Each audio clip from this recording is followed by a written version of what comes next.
Welcome to chemistry point. तो आज class 12 का जो चैप्टर है कोऑर्डिनेशन कंपाउंड्स, इसी के आगे कंटिन्यू करते हैं।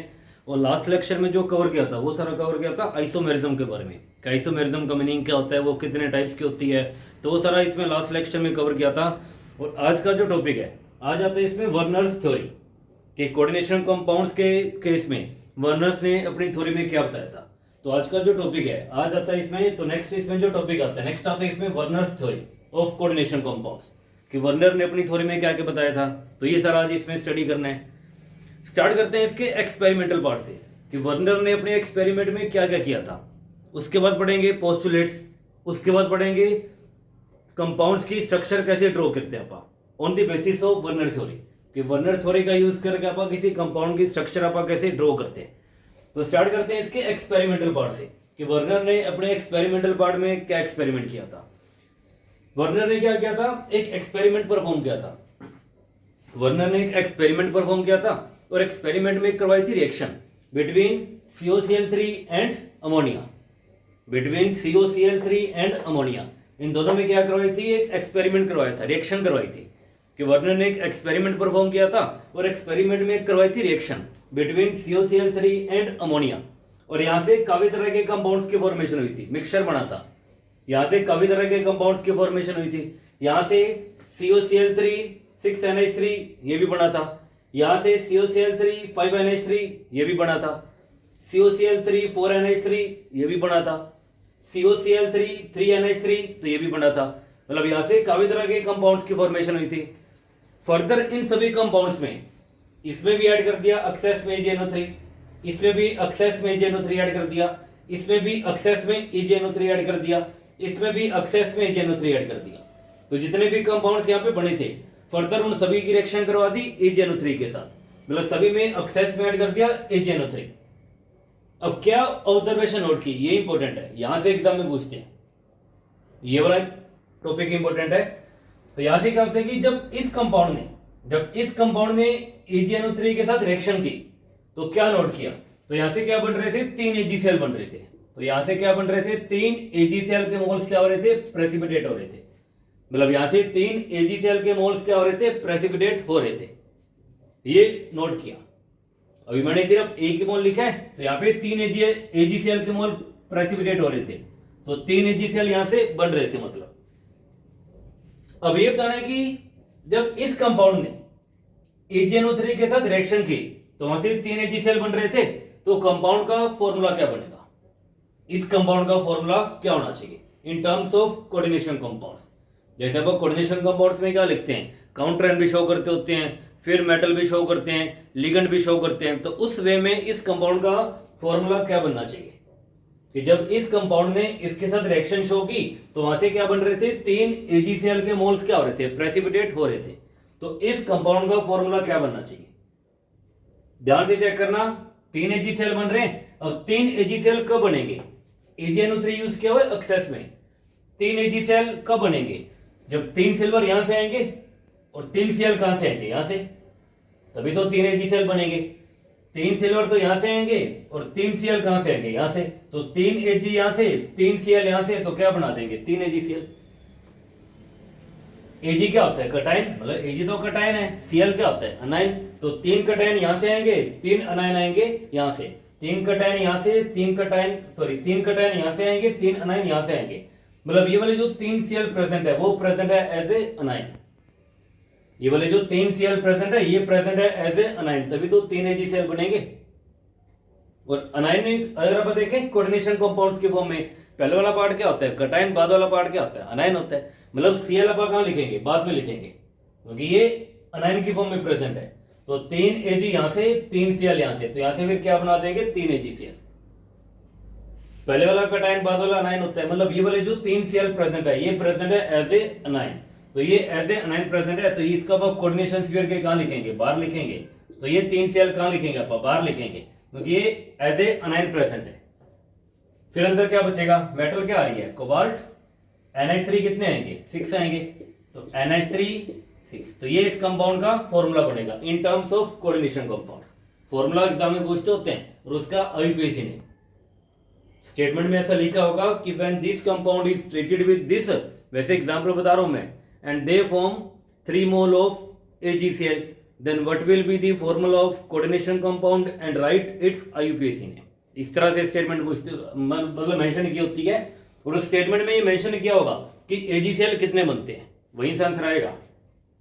अपन सिर्फ ये चेक करना है कि AgCl कितने बन रहे हैं, वो चेक करना है।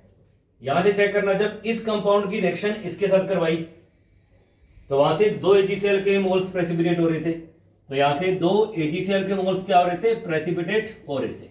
अब 2 AgCl कब बनेंगे, 2 सिल्वर यहां से, 2 Cl यहां से, तभी तो 2 AgCl बनेंगे।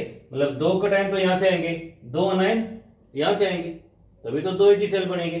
टोटल यहां पे Cl कितने आ रहे हैं, 3, मतलब 3 Cl में से 2 Cl प्रेजेंट है एज ए अनायन। इसमें तो 3 बन रहे थे, इसलिए अपन ने तीनों Cl कहां लिखे थे, बाहर लिखे थे। बट यहाँ पे AgCl कितने बन रहे हैं, 2 बन रहे हैं, तो 2 चाहिए सिल्वर, 2 फिर क्या चाहिए, Cl चाहिए। तो यहाँ पे टोटल Cl कितने आ रहे हैं, 3, तो 3 में से 2 Cl प्रेजेंट है एज ए अनायन। तो 3 में से 2 Cl अपन कहां लिखेंगे, बाहर लिखेंगे। तो 3 में से 2 Cl अपन कहां लिखेंगे, बाहर। बाकी जो 1 Cl बचेगा वो कोऑर्डिनेशन स्फीयर के अंदर ही प्रेजेंट है, वो बाहर नहीं जाएगा। तो फिर अंदर क्या बचेगा, कोबाल्ट, NH3 कितने आ रहे हैं, 5, और एक साथ में क्या आ रहा है, Cl आ रहा है। तो ये इस कंपाउंड का फॉर्मूला है in terms of coordination compounds. वही है, क्लियर। ये वाला इंपॉर्टेंट है टॉपिक, ये वाला जो पार्ट एक्सपेरिमेंटल पार्ट है। या सिंपल इसको ऐसे रखना, या ट्रिक बता रहा हूं, जितने AgCl बनेंगे उतने Cl अपन कहां लिखेंगे, कोऑर्डिनेशन स्फीयर के बाहर लिखते होते हैं हमेशा। ये ट्रिक है कि जितने AgCl बनेंगे उतने Cl अपन कहां लिखेंगे, बाहर लिखेंगे। जितने AgCl बनेंगे उतने Cl अपन कोऑर्डिनेशन स्फीयर के बाहर लिखेंगे। AgCl कितने बन रहे हैं, 3, तो 3 Cl कहां लिख दिए, बाहर। AgCl कितने बन रहे हैं, 2, तो 2 Cl कहां लिख दिए, बाहर। तो जितने AgCl बनेंगे उतने Cl अपन कोऑर्डिनेशन स्फीयर के कहां लिखेंगे, बाहर लिखेंगे। ये ट्रिक है इसकी, सीधा आंसर आएगा।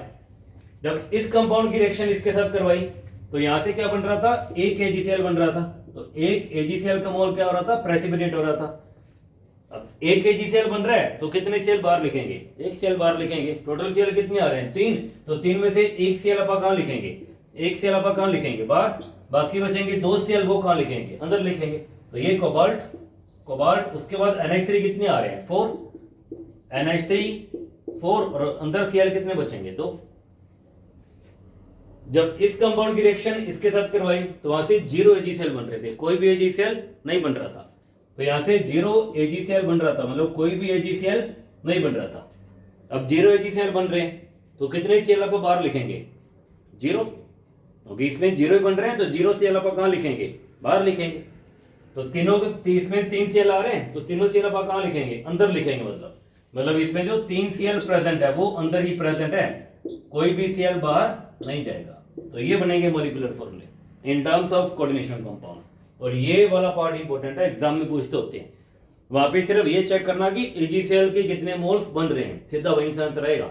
अगर मान लो AgCl के मान लो 2 मोल्स बन रहे हैं, मान लो, तो कितने Cl आप बाहर लिखेंगे, 2 Cl बाहर लिखेंगे, बाकी Cl सारे अंदर लिख देना। जैसे मान लो ये वाला 2 AgCl बन रहे हैं, टोटल Cl कितने आ रहे हैं, 3, तो 3 में से 2 Cl आप कहां लिखेंगे, बाहर। जो 1 बचेगा वो अंदर आ जाएगा, बस इतना ही करना है इसमें। तो ये तो सारा इसका एक्सपेरिमेंटल पार्ट है कि वर्नर ने अपनी थ्योरी में क्या क्या एक्सपेरिमेंट से परफॉर्म किया था और क्या क्या ऑब्जर्वेशन नोट की थी। तो ये सारी ऑब्जर्वेशन है। कंपाउंड्स के मॉलिक्यूलर फॉर्मूले बना के दिखा दिए in terms of coordination compounds. इसके बाद वर्नर ने बताए पोस्टुलेट्स, कुछ पॉइंट्स बताए कोऑर्डिनेशन कंपाउंड्स के बारे में। अब उनको पढ़ते हैं। तो ये तो था सारा एक्सपेरिमेंटल पार्ट कि वर्नर ने अपने एक्सपेरिमेंटल पार्ट में क्या क्या बताया, उसने क्या क्या बताया, क्या क्या एक्सपेरिमेंट किया, उसके बेस पे क्या क्या रिजल्ट निकाला।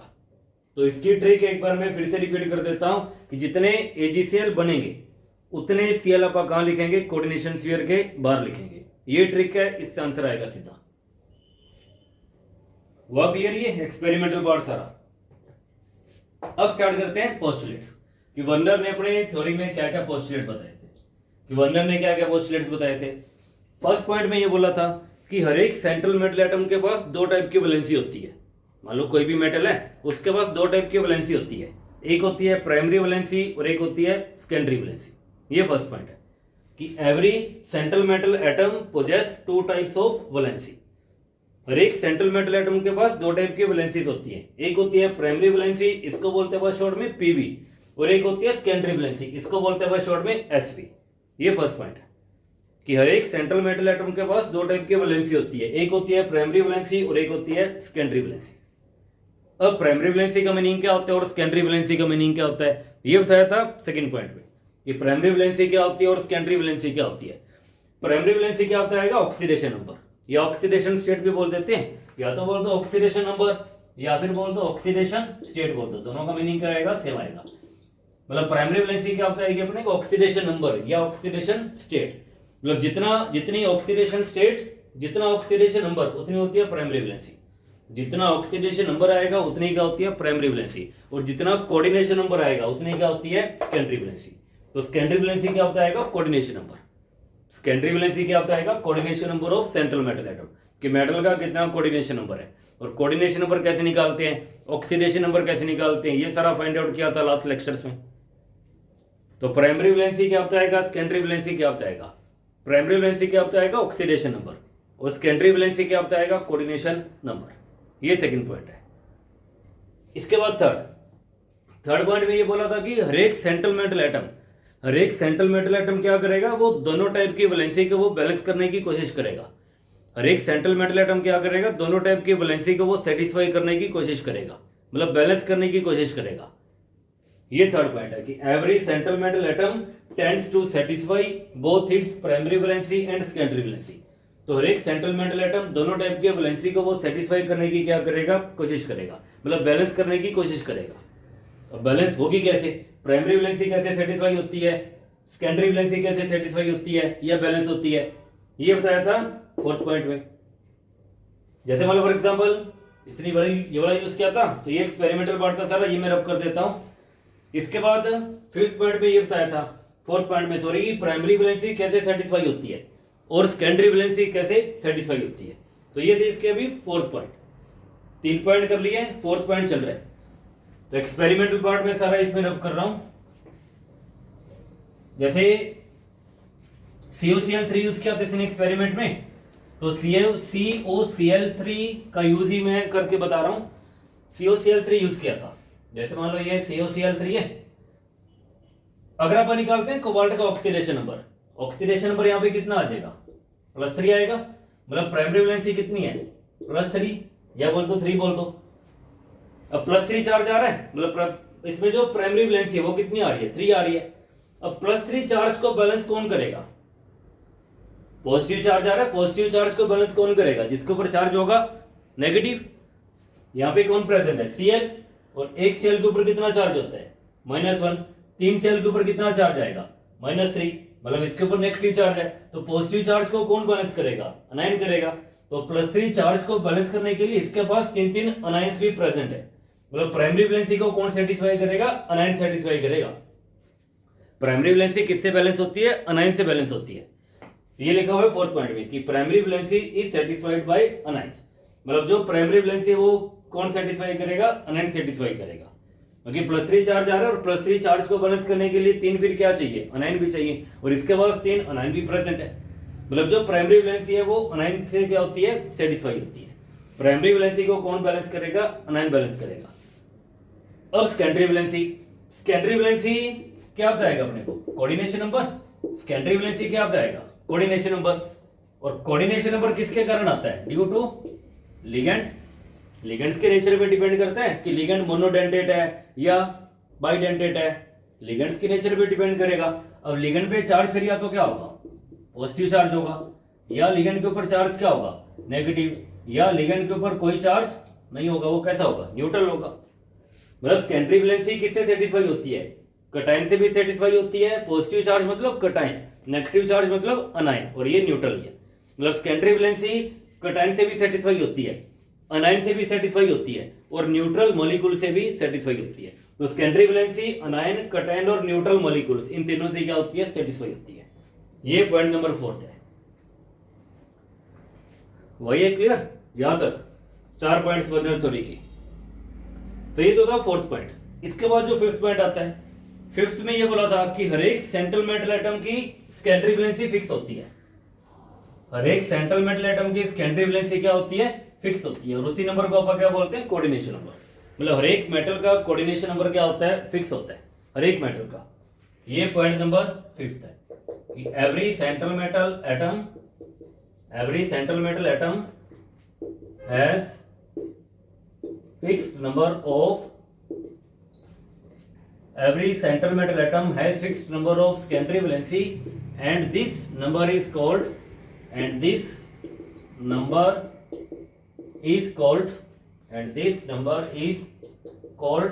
coordination number। इसी को आप क्या बोलते हैं, कोऑर्डिनेशन नंबर। मतलब हर एक मेटल की सेकेंडरी वैलेंसी क्या होती है, फिक्स होती है। और उसी नंबर को आप क्या बोल देते हैं, कोऑर्डिनेशन नंबर।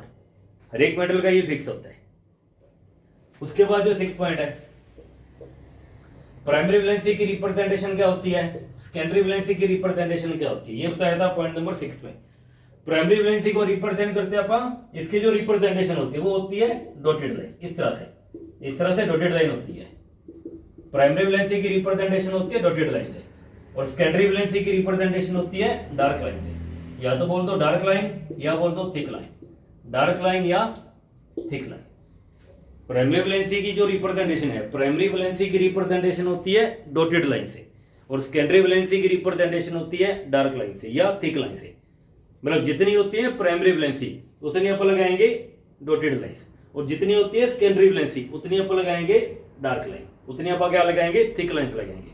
अगर मान लो प्राइमरी वैलेंसी 3 आ रही है तो स्ट्रक्चर में 3 फिर आप क्या लगाएंगे, डॉटेड लाइन।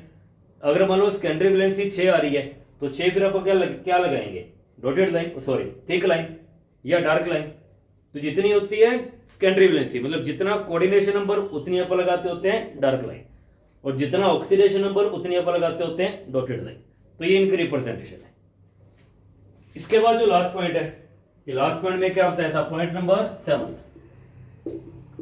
प्राइमरी वैलेंसी क्या होती है, नॉन डायरेक्शनल होती है। प्राइमरी वैलेंसी क्या होती है, नॉन डायरेक्शनल, और सेकेंडरी वैलेंसी क्या होती है, डायरेक्शनल।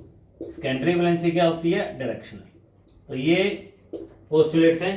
अब इनका मीनिंग क्या होता है, जैसे मान लो कोऑर्डिनेशन नंबर मान लो 6 आ रहा है, मान लो कोऑर्डिनेशन नंबर 6 है, और कोऑर्डिनेशन नंबर क्या होती है, सेकेंडरी वैलेंसी होती है। अगर मान लो कोऑर्डिनेशन नंबर 6 है तो सेकेंडरी वैलेंसी भी कितनी होगी, 6 होगी। अगर मान लो कोऑर्डिनेशन नंबर मान लो 6 आ रहा है, मान लो कोऑर्डिनेशन नंबर कितना आ गया, 6 आ गया, तो सेकेंडरी वैलेंसी भी कितनी आएगी, 6 आएगी। सेकेंडरी वैलेंसी भी 6 आएगी। अगर मान लो कोऑर्डिनेशन नंबर 6 है, मतलब वो कॉम्प्लेक्स कैसा होगा, ऑक्टाहेड्रल होगा। अगर मान लो कोऑर्डिनेशन नंबर 6 आ रहा है तो कॉम्प्लेक्स कैसा होगा, ऑक्टाहेड्रल, क्योंकि ऑक्टाहेड्रल कॉम्प्लेक्स का कोऑर्डिनेशन नंबर कितना होता है, 6 होता है। तो कोऑर्डिनेशन नंबर अगर मान लो अपने को पता है तो उसको देख के आप मॉलिक्यूल की आप ज्योमेट्री बता सकते हैं। अगर 6 है, कोऑर्डिनेशन नंबर 6 है, मतलब सेकेंडरी वैलेंसी 6 है, मतलब उसकी नेचर क्या है, ऑक्टाहेड्रल है। तो वो जो कॉम्प्लेक्स है वो ऑक्टाहेड्रल है। मतलब ये, मतलब जो सेकेंडरी वैलेंसी है, ये ज्योमेट्री बताएगी।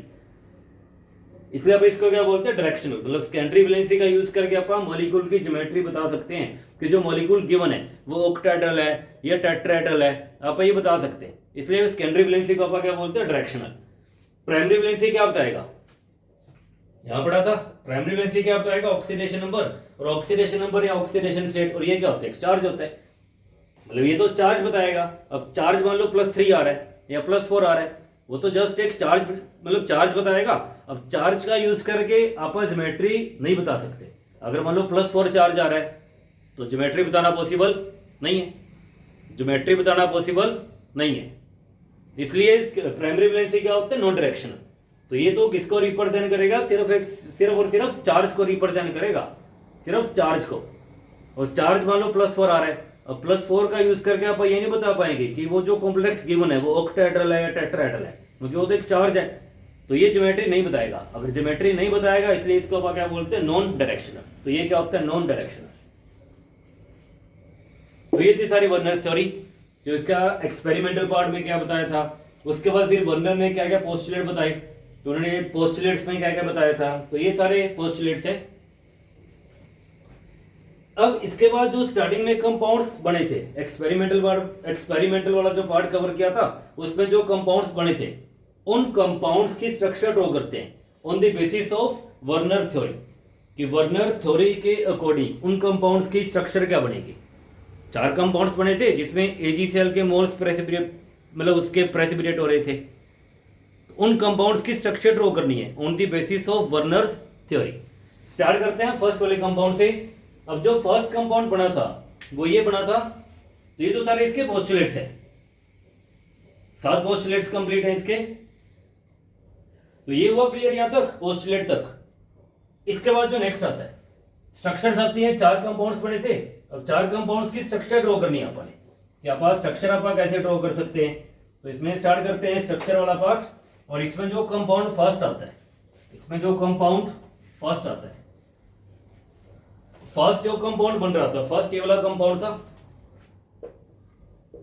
CO, जिसमें तीनों सेल कहां जा रहे थे, बाहर जा रहे थे, क्योंकि 3 AgCl बन रहे थे। और 3 AgCl कब बनेगी, जब तीनों Cl कहां जाएंगे, बाहर जाएंगे। ये कंपाउंड था। अगर आप इसका ऑक्सीडेशन नंबर निकालते हैं तो ऑक्सीडेशन नंबर कितना आना चाहिए, मेथड सारा वही रहेगा ऑक्सीडेशन नंबर को निकालने का, ये पहले बता चुका हूं। तो ऑक्सीडेशन नंबर यहाँ पे कितना आएगा, 3 आएगा, मतलब प्राइमरी वैलेंसी कितनी है, 3 है। कोऑर्डिनेशन नंबर कितना आना चाहिए, लिगेंड की नेचर चेक करना, मोनोडेंटेट है, कितना नंबर गिवन है, 6, तो कोऑर्डिनेशन नंबर कितना है, कितना आएगा, 6 आएगा, मतलब सेकेंडरी वैलेंसी कितनी है, 6 है, क्योंकि कोऑर्डिनेशन नंबर क्या होता है, सेकेंडरी वैलेंसी। तो इस स्ट्रक्चर में 3 तो आप लगाएंगे डॉटेड लाइन, और 6 आप लगाएंगे थिक लाइन। ओके, इनकी रिप्रेजेंटेशन पड़ी थी। अब 6 है, सेकेंडरी वैलेंसी 6 है, कोऑर्डिनेशन नंबर 6 है, मतलब ये कॉम्प्लेक्स कैसे है, ऑक्टाहेड्रल है। और ऑक्टाहेड्रल आप किस तरह से ड्रॉ करते हैं, ऑक्टाहेड्रल ये वाला होता है, इस तरह से ड्रॉ कर देते हैं ऑक्टाहेड्रल, ये होता है ऑक्टाहेड्रल ज्योमेट्री, ऑक्टाहेड्रल है। अब ये चेक करना कोऑर्डिनेशन नंबर किसके कारण आ रहा है, जो 6 कोऑर्डिनेशन नंबर आ रहा है वो किसके कारण आ रहा है, वो आ रहा है इसके कारण। ये तो बाहर है, इसका कोई रोल नहीं है कोऑर्डिनेशन नंबर निकालने में, इसके कारण आ रहा है। मतलब जो थिक लाइंस आप लगाएंगे वो NH3 के साथ आप लगाएंगे, क्योंकि इसके कारण कोऑर्डिनेशन नंबर आ रहा है, इसके कारण कोऑर्डिनेशन नंबर नहीं आ रहा। इसने पार्टिसिपेट किया कोऑर्डिनेशन नंबर को निकालने में, इसलिए आप 6 NH3 के साथ आप क्या लगाएंगे, थिक लाइन, क्योंकि कोऑर्डिनेशन नंबर की रिप्रेजेंटेशन क्या होती है, थिक लाइन, डार्क लाइन।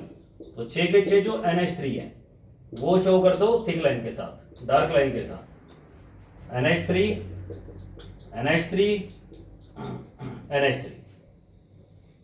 अब ऑक्सीडेशन नंबर कितना आ रहा है, 3, मतलब प्राइमरी वैलेंसी 3, और प्राइमरी वैलेंसी की रिप्रेजेंटेशन क्या होती है, डॉटेड लाइन। तो 3 आप क्या लगाएंगे, डॉटेड लाइन।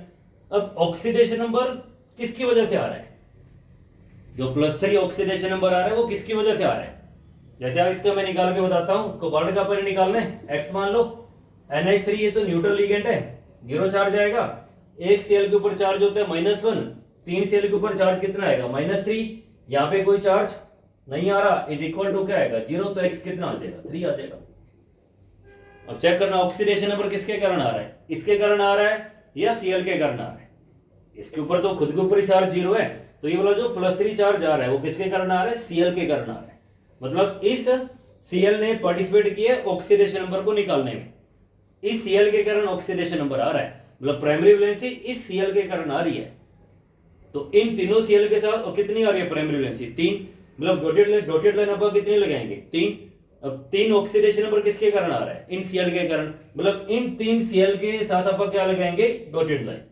जहां मर्जी लगा देना, जहां मर्जी, मान लो अपने एक Cl अपने मान लो यहां पे लगा दिया, दूसरा यहां पे लगा दो, तीसरा यहां पे शो कर दो, जहां मर्जी लगा देना, क्योंकि इन 3 Cl के कारण क्या आ रहा है, ऑक्सीडेशन नंबर आ रहा है। इन 3 Cl के कारण क्या आ रही है, प्राइमरी वैलेंसी आ रही है, इसलिए अपने इन तीनों के साथ क्या लगा दिया अपने, डॉटेड लाइन। तो यहां पे क्या आ गई, डॉटेड लाइंस आ गई। तो ये इस कंपाउंड की स्ट्रक्चर है on the basis of Werner's theory. इस तरह से स्ट्रक्चर ड्रॉ करनी है। ये कंपाउंड फर्स्ट पढ़ा था जब एक्सपेरिमेंटल पार्ट स्टार्ट किया था। अब कंपाउंड सेकंड अपन ये वाला पढ़ा था, सेकंड कंपाउंड CONH3 5Cl ये पढ़ा था। 2 AgCl बन रहे थे, और 2 AgCl कब बनेगी, जब 2 Cl आप कहां लिखेंगे, बाहर। इसका निकालो oxidation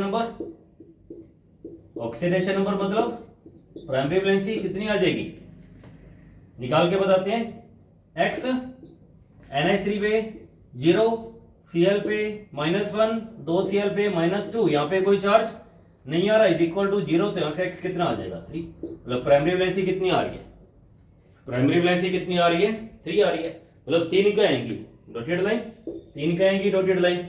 coordination number secondary valency, secondary valency कितनी आनी चाहिए, कोऑर्डिनेशन नंबर कितना आना चाहिए 5 यहाँ से 1 यहाँ से, 5 यहाँ से 1 यहाँ से 6 आएगा।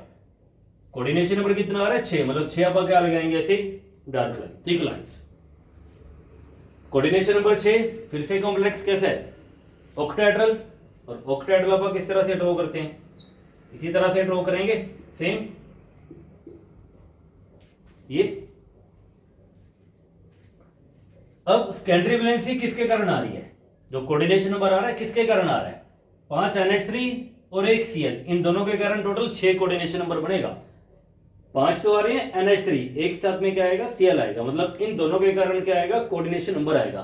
तो इन 5 NH3 और 1 Cl के साथ आप क्या लगाएंगे डार्क लाइन थिक लाइन, क्योंकि दोनों ने पार्टिसिपेट किया कोऑर्डिनेशन नंबर को निकालने में, इसलिए 5 NH3 पहले लगा दो, पहले 5 शो कर दो NH3, पहले 5 शो कर दो NH3 NH3, और एक साथ में क्या आ रहा है Cl आ रहा है, ये आ गया। अब ऑक्सीडेशन नंबर प्राइमरी वैलेंसी कितनी आ रही है 3, मतलब 3 आएंगी डॉटेड लाइन।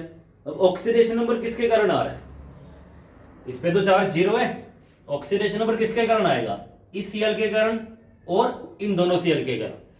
मतलब जो एक Cl अंदर प्रेजेंट है और जो 2 Cl बाहर प्रेजेंट है, इन तीनों के कारण क्या आएगा ऑक्सीडेशन नंबर आएगा। मतलब इस Cl ने ऑक्सीडेशन नंबर को निकालने में भी पार्टिसिपेट किया है और इस Cl ने कोऑर्डिनेशन नंबर को निकालने में भी पार्टिसिपेट किया है।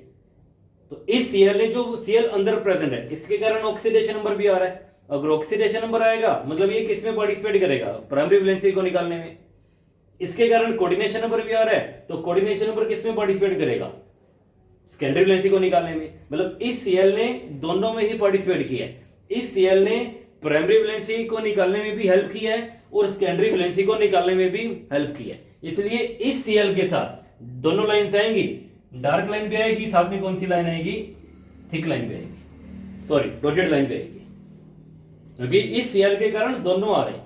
इस Cl के कारण कोऑर्डिनेशन नंबर आ रहा है, कोऑर्डिनेशन नंबर आएगा तो आप कौन सी लाइन शो करेंगे थिक लाइन। ऑक्सीडेशन नंबर भी आ रहा है इसके कारण, ऑक्सीडेशन नंबर आएगा मतलब क्या निकालेगा ये प्राइमरी वैलेंसी, और प्राइमरी वैलेंसी की रिप्रेजेंटेशन क्या होती है डॉटेड लाइन। तो इस Cl के कारण क्या आएगी डॉटेड लाइन भी आएगी, क्योंकि इसने दोनों में पार्टिसिपेट किया है। बाकी बचे ये वाले 2 Cl, इन्होंने कोऑर्डिनेशन नंबर निकालने में पार्टिसिपेट नहीं किया क्योंकि ये तो बाहर है कोऑर्डिनेशन स्फीयर के, इन्होंने सिर्फ ऑक्सीडेशन नंबर निकालने में हेल्प किया है। इसलिए इन दोनों को Cl के साथ क्या आएगी सिंगल लाइन आएगी, मतलब डॉटेड लाइन आएगी। तो इस Cl के साथ डॉटेड लाइन और इस Cl के साथ भी डॉटेड लाइन, क्योंकि इन्होंने सिर्फ और सिर्फ ऑक्सीडेशन नंबर निकाला है, प्राइमरी वैलेंसी निकाली है, इन दोनों ने Cl ने कोऑर्डिनेशन नंबर नहीं निकाला। इसके भी ट्रिक है, याद रखना ऐसे जितने Cl कोऑर्डिनेशन स्फीयर के अंदर प्रेजेंट है, मतलब जितने Cl अंदर प्रेजेंट है उतने Cl के साथ डबल लाइन आएगी हमेशा। जितने Cl कोऑर्डिनेशन स्फीयर के अंदर प्रेजेंट है उतने Cl के साथ क्या आएगी हमेशा डबल लाइन आएगी। कितने Cl अंदर है, एक Cl है तो एक Cl के साथ क्या आ रही है डबल लाइन आ रही है, सिंपल है। बहुत क्लियर। तो इस तरह से ड्रॉ करनी है। एक कंपाउंड की स्ट्रक्चर में ड्रॉ करवा देता हूं, जो थर्ड कंपाउंड पढ़ा था, थर्ड कंपाउंड ये वाला था, इस तरह से थर्ड कंपाउंड पढ़ा था जिसमें एक Ag सेल बन रहा था। और एक Ag सेल कब बनेगा जब एक सेल कहां जाएगा बाहर। ये थर्ड कंपाउंड है, वही सेम आएगा। प्राइमरी वैलेंसी मतलब ऑक्सीडेशन नंबर कितना आएगा 3, सेकेंडरी वैलेंसी मतलब कोऑर्डिनेशन नंबर कितना आएगा यहाँ पे सॉरी 4 आएगा, 4 यहां से 2 यहां से कितना आ जाएगा 6 आ जाएगा। अब निकालना तो सेकेंडरी वैलेंसी कितनी आ रही है 6 आ रही है। और ट्रिक मैंने क्या बताई थी कोऑर्डिनेशन नंबर 6, फिर से ऑक्टाहेड्रल ट्रिक मैंने यहां पे क्या बताई थी, जितने Cl अंदर होते हैं उतने Cl के साथ डबल लाइन आएगी। जितने Cl अंदर होते हैं, कितने Cl अंदर है, सीधी बना रहा हूं ट्रिक से बना रहा हूं मैं स्ट्रक्चर। अब 2 Cl अंदर है तो 2 Cl के साथ क्या आएगी डबल लाइन। एक यहां पे लगा दो Cl, एक यहां पे, तो दोनों के साथ क्या आएगी डबल लाइन। इसके साथ भी डबल लाइन, इसके साथ भी डबल लाइन। बाकी क्या बचेंगे 4 NH3, तो एक NH3 यहाँ पे, एक NH3 यहाँ पे, एक NH3 यहाँ पे और एक NH3 यहाँ पे, इतना हो गया। जितने Cl अंदर होते हैं, जितने Cl अंदर उतने Cl के साथ क्या आएगी, हमेशा डबल लाइन आएगी। और इसके कारण कोऑर्डिनेशन नंबर आएगा, नहीं आएगा। ऑक्सीडेशन नंबर आएगा, बिल्कुल आएगा। मतलब इसने सिर्फ और सिर्फ प्राइमरी वैलेंसी में हेल्प की है, इसलिए इस एक Cl के साथ क्या आएगी, सिर्फ और सिर्फ डॉटेड लाइन आएगी। इसका मतलब है कि इस Cl ने सिर्फ और सिर्फ प्राइमरी वैलेंसी निकाली है, ऑक्सीडेशन नंबर निकाला है। इस Cl के कारण कोऑर्डिनेशन नंबर नहीं आ रहा, इन दोनों Cl के कारण दोनों ही आ रहे हैं, ऑक्सीडेशन नंबर भी आ रहा है साथ में कोऑर्डिनेशन नंबर भी आ रहा है। ये थर्ड कंपाउंड है। तो जितने Cl कोऑर्डिनेशन स्फीयर के अंदर होते हैं उतने Cl के साथ क्या आएगी, डबल लाइन आएगी। या जैसे फोर्थ कंपाउंड भी पढ़ा था, उसकी भी स्ट्रक्चर बना देता हूं मैं। फोर्थ कंपाउंड की 0 AgCl बन रहे थे। 0 AgCl मतलब कोई भी Cl बाहर नहीं जाएगा, तो कहां रख दिया अपने, सारे अंदर शो करती है। ऑक्सीडेशन नंबर, प्राइमरी वैलेंसी सब कुछ सेम आएगा, 3 आएगा। सेकेंडरी वैलेंसी कितनी आएगी, 6 आएगी। अब कितने Cl अंदर आ रहे हैं, कोऑर्डिनेशन नंबर 6, फिर से ऑक्टाहेड्रल, ऑक्टाहेड्रल कॉम्प्लेक्स हो गया। कितने Cl अंदर आ रहे हैं, 3, मतलब 3 Cl के साथ क्या आएगी, डबल लाइन आएगी। जितने Cl अंदर उतने Cl के साथ डबल लाइन, तो तीनों Cl के साथ क्या आएगी, डबल लाइन आएगी। 1, 2 और ये 3, तो तीनों Cl के साथ आप क्या शो करेंगे, डबल लाइन। बाकी बचेंगे 3 NH3, तो ये NH3 और ये भी NH3। तो ये इसकी स्ट्रक्चर है, ये इसकी स्ट्रक्चर है। तो ये था स्ट्रक्चर वाला पार्ट। ये वर्नर्स थ्योरी का यूज करके आप कंपाउंड्स की स्ट्रक्चर आप कैसे ड्रॉ कर सकते हैं, हुआ क्लियर यहां तक। इसके बाद आके आती है लिमिटेशंस की। वर्नर्स थ्योरी ने क्या क्या एक्सप्लेन नहीं किया, वर्नर्स थ्योरी ने क्या क्या एक्सप्लेन नहीं किया। तो इसमें जो नेक्स्ट आती है लिमिटेशंस ऑफ वर्नर्स थ्योरी, कि वर्नर्स थ्योरी ने क्या क्या एक्सप्लेन नहीं किया, उसमें क्या क्या लिमिटेशंस आई, क्या क्या इसमें कमियां रहेगी। तो ये आज का लास्ट टॉपिक है, छोटा सा टॉपिक है, लिमिटेशंस ऑफ वर्नर्स थ्योरी, कि वर्नर्स थ्योरी ने क्या क्या एक्सप्लेन नहीं किया। फर्स्ट, एक तो इसने स्टेबिलिटी के बारे में कुछ भी नहीं बताया था। पूरी थ्योरी पढ़ ली, पोस्टुलेट्स भी पढ़ लिए, बट पोस्टुलेट्स सारे पढ़ लिए, बट इसने स्टेबिलिटी को एक्सप्लेन नहीं किया कि कंपाउंड स्टेबल होगा या नहीं होगा, कि it could not explain stability of complex. तो इसने एक तो स्टेबिलिटी के बारे में कोई भी पॉइंट नहीं बताया था, स्टेबिलिटी के बारे में कुछ भी नहीं बताया था। सेकंड, अगर आप हाइब्रिडाइजेशन देखें, हाइब्रिडाइजेशन के बारे में भी कोई पॉइंट नहीं बताया था। तो ऐसा वैसा कुछ भी नहीं बताया था, हाइब्रिडाइजेशन को भी एक्सप्लेन नहीं किया था। आगे बढ़ेंगे वैलेंस बॉन्ड थ्योरी, तो वहां पे हाइब्रिडाइजेशन के बारे में भी पढ़ेंगे। तो वैलेंस बॉन्ड थ्योरी ने हाइब्रिडाइजेशन को भी एक्सप्लेन किया हुआ है। तो स्टेबिलिटी का एक्सप्लेन नहीं किया, हाइब्रिडाइजेशन का एक्सप्लेन नहीं किया, और इसने कलर के बारे में कुछ नहीं बताया कि कोई जो कोऑर्डिनेशन कंपाउंड है वो कलर शो करेगा या नहीं करेगा, कलर के बारे में भी कुछ नहीं बताया। और ये वाला जो कंपाउंड है ये पैरामैग्नेटिक है, डायमैग्नेटिक है, तो इसने ऐसा वैसा भी कुछ नहीं बताया था कि पैरामैग्नेटिक है या डायमैग्नेटिक है। It could not explain about the magnetic behaviour of complex. Magnetic behaviour मतलब कि ये वाला जो कंपाउंड गिवन है वो पैरामैग्नेटिक है या डायमैग्नेटिक है। तो स्टेबिलिटी के बारे में कुछ नहीं बताया, स्टेबिलिटी है, कलर है, हाइब्रिडाइजेशन है, मैग्नेटिक बिहेवियर है, तो इनके बारे में कुछ भी नहीं बताया था। तो ये वर्नर्स थ्योरी की क्या आ जाएंगी, लिमिटेशंस आ जाएंगे। तो ये थी सारी कंप्लीट वर्नर्स थ्योरी। तो आज के लेक्चर में इतना ही। वीडियो को लाइक करना, शेयर करना, चैनल को सब्सक्राइब करना।